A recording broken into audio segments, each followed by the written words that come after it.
Hello and welcome to the CodCast. I'm Chris. And I'm Matt. We've managed to grab Matt just on his way back to Perth. I think you're in a country motel just close to Port Augusta, aren't you? And results went out this morning for the recent drilling campaign, and we thought we'd do what we do on this podcast, which is to provide the information and the colour behind all of the results and to give you a bit of background thinking. So thanks for coming on, Matt.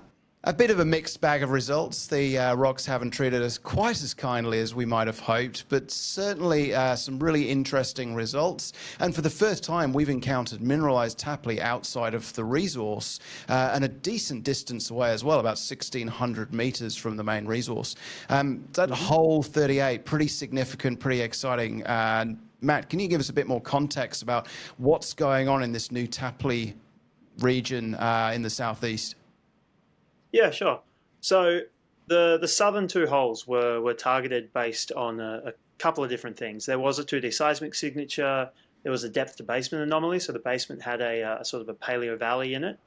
And there was also MGD42, which I think you can show on the map here. Yeah, and that was a historical hole which had hit what wasn't identified at the time as Tapley, but we are now very confident was Tapley. So we just thought, well, okay, if there's maybe one little patch, let's see if there's more. So we drilled hole 40. Oddly enough, we drilled that one before 38. They're numbered based on the pre-colors. So anyway, so we drilled the hole about a few hundred meters away from MGD 42, and we encountered more Tapley. I think it was about a 16-meter intercept. Now, that Tapley was oxidized, but what it proved to us was MGD 42 wasn't an isolated little patch. This is a significant amount of shale down there. And when you have the shale, you've got potential at least to have some mineralization. So that told us, number one, we're looking in roughly the right place. And number two, our geophysical methods, at least the ones we used to target the southern holes, were working. So next step, we go along, we drill hole 38. It was about 950 meters further to the west. That one also hit Tapley, which was really good. It was a much narrower intersection, only 3.5 meters, but it was also mineralized. So that was the first intercept of any mineralized Tapley anywhere outside of the resource boundary at Emmie Bluff. So, without being overly technical, you get good Tapley, which is the stuff that can pull the copper out, and you get bad Tapley, which is the stuff that doesn't. MGD 42, the historical hole, and interestingly, hole 40 was also the, I guess, bad Tapley, for want of a better phrase. Hole 38 is the good Tapley. Yeah, so it's in geological terms, it's an oxidation gradient. So basically, in very simple terms, you need what's called a reducing environment to get the copper out of the fluid and into the rock. And when you oxidize that rock, you sort of use up that reductant, that reducing material, before the mineralization can come through, before the fluid that's carrying the copper can come through. I think I prefer my phrase of good Tapley and bad Tapley. It's simpler, maybe. We economists are simple beasts. Essentially, what seems to have happened is that there was an event which oxidized the Tapley, and we see a gradient of that oxidation. MGD 42 is significantly more oxidized than hole 40, which is in turn obviously much more oxidized than hole 38 because there was still some black shale there, which was able to pull out the copper. So we know that the resource, which is, as you said, is about 1,600 meters further away, is perfectly reducing. We know MGD 42 is completely oxidized, and we've proven that that gradient does exist by putting a few more holes in. Yeah, so at some point it goes from bad Tapley to good Tapley, and we've hit what looks like the edge of the good Tapley, 1,600 meters from the main resource, and we now have a corridor that we can focus on. We understand a lot more about the geophysics. It can never tell you if it's good Tapley or bad Tapley, just if there's Tapley there. And again, we understand that in a much better way in terms of where that is and what it's telling us. And now, so talk to this corridor. You've got about 1,600 meters from the resource to the mineralized hole, and about another 1,600 meters from the mineralized hole to the most sort of distant bad Tapley hole. So clearly something's happening there, right? Yeah, and again, if you'll pull up the map, you can sort of see on what we've done, that second southern body of Tapley, that's now pretty definitively proven. I mean, the boundaries obviously are subject to change with more drilling, but we've got 3 holes in a row, 1,600 meters apart, Yeah. demonstrating there is a second body of shale down there. And once you've got the shale, as I said before, potential for mineralization. Yes. So, you can compare that to Emmie Bluff, which is itself only about 3.2 kilometers wide at its widest point, and a bit over 2 kilometers north to south. Yeah. So, in terms of the size of the shale body, the southern one, the one we've just encountered, is pretty material compared to the main resource. Yeah. And we don't really have the edges of it yet. We don't know where it stops, where the oxidation gradient makes it so that you can't have any more mineralization. There's more work to do to sort of chase the edges of that shale and chase the mineralization, which we've just caught the edge of now. Yeah. So that's pretty exciting. We've discovered a Tapley body outside of the main resource for the first time, and we've discovered part of the good Tapley, because we suspected there was some of the non-reducing Tapley further out to the east.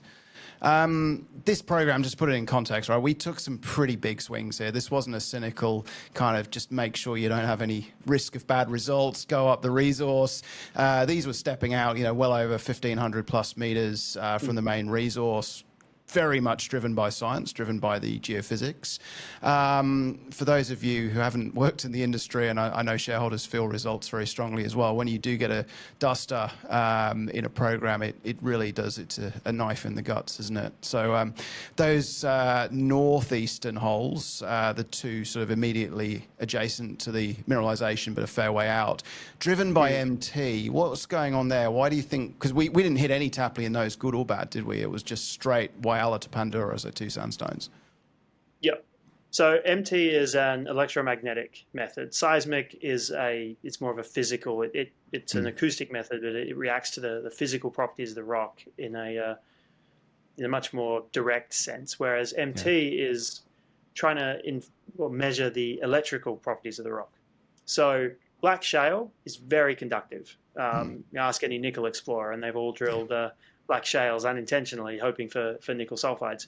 So when you see a big conductor at roughly the right depth that lines up with your main resource body, and then there's another one out to the east, it's a target worth chasing. Yeah. What we actually hit out there was a thicker and more weathered sandstone, or perhaps not more weathered, but certainly more permeable. So what we think we're seeing in the MT is probably a more permeable rock that has taken up more of the saline groundwater, which is also a conductive material.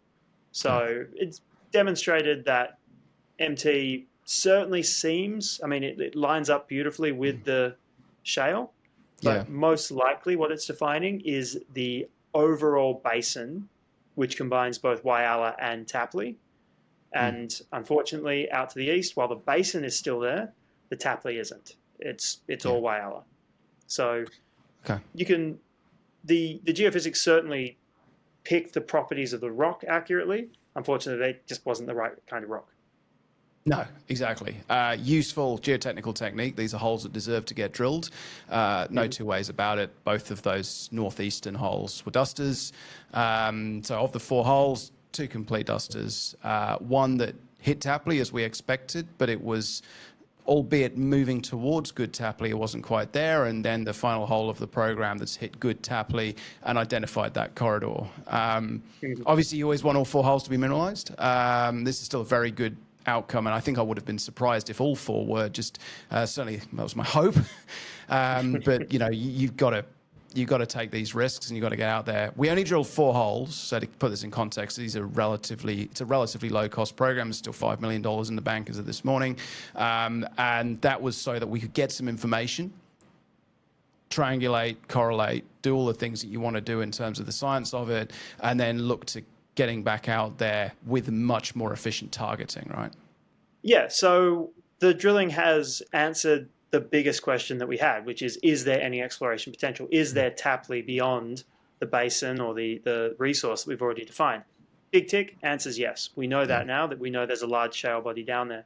Is that shale body mineralized? Well, not entirely, but in at least one hole, yes. There's mineralization in the second Tapley, which is great. So next step is chase that mineralization, see if we can extend it, see how far it goes, move up that corridor back towards Emmie Bluff or into some of the other exploration areas we've identified and see how far we can take it. Yeah, it's exciting times. So we got 1 out of 2 areas. We've discovered a new body of shale, and we've got much to follow up. We don't necessarily know exactly what it means yet, but it likely means there's a pretty material extension to the resource there to be found, and we'd like to go and test that. Now, outside of that, we've also been busy. I know you got a suitcase full of sample, haven't you? Yeah. I've heading to the freezer to pick up a bunch of metallurgical sample from Emmie Bluff to drop off to the lab probably first thing tomorrow.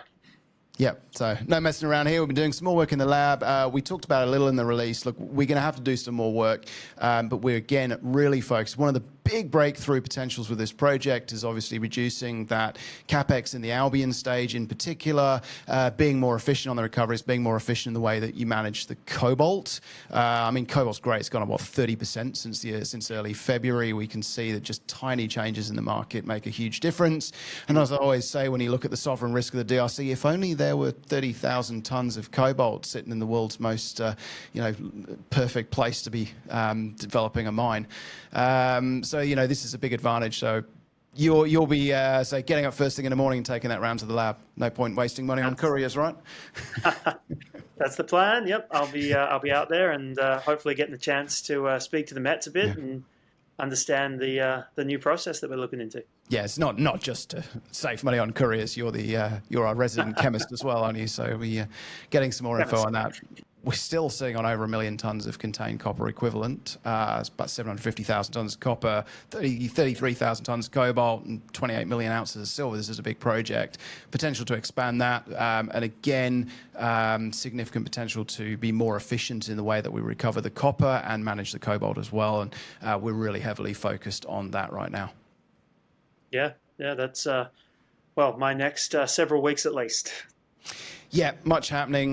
We'll be putting much more detailed information out when we have it, but certainly that's what we talked about in the announcement, which is really looking at processes to more efficiently manage that cobalt, which have the potential to materially reduce capital in particular and improve recoveries, which is always a good thing. It's the aim of the game. With that, I'll let you get back to, I think you're finalising maps for this announcement, aren't you? So I'll get to editing this podcast. Thank you for watching. As always, info@coderminerals.com. If you've got any questions, always around, happy to talk. And thanks again for watching if you got this far. Thank you very much.